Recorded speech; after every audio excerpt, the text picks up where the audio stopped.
storytelling, when done well, really has the potential to create authentic emotional connection. And that connection is what makes your audience actually want to listen. Concepting how a user will use a website or a product in their experience and kind of telling that experience as a story. So that has conflict points and things that we're trying to resolve. It has like a beginning and an end. Interactive stories is basically what we're building. I think just the sheer volume of content is such a game changer. Like, it's just unlimited channels, and the content comes so fast and it's so much more linear, where people aren't rewatching content as much, and people are just like, there's just this ongoing stream. So I think it's really hard to stand out. What's most challenging for connecting with your audience is also just a huge opportunity to be creative. Just with media and technology, there's just so many more channels and so many more ways to be creative about getting yourself out there, and like generating content. I think it really comes down to more like just how creative can you be with getting your message out there. The last company I worked at before Argodesign was this company called Little Bits.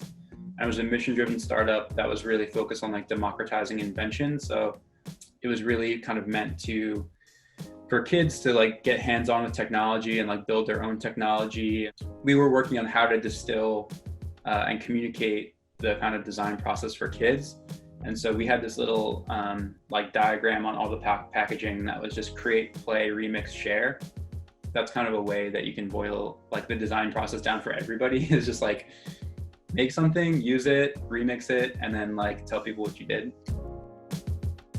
The whole question of how to make content authentically resonate with your audience is kind of where creative comes in. I don't think there's really a science to that necessarily. I think the science gets you to kind of the starting point. We recently put out a newsletter called Innovation is Imperative.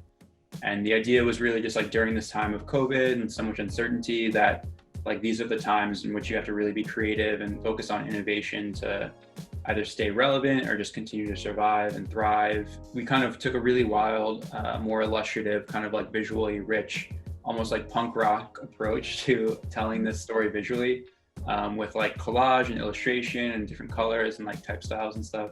You don't always have to be so restrained or constricted by like a set of really tight brand guidelines. I think, are there moments that contextually makes more sense to be creative and have more of a voice, or kind of go off the rails a little bit? People are more likely to pay attention when you're really deliberate about these kinds of brand expressions. When you're establishing your own voice and brand, and you know like what your mission is, I think you also do have to take those like creative liberties to start to form that, and bring originality to it, and not only be looking at what everybody else is doing. Like when you're creating your own voice,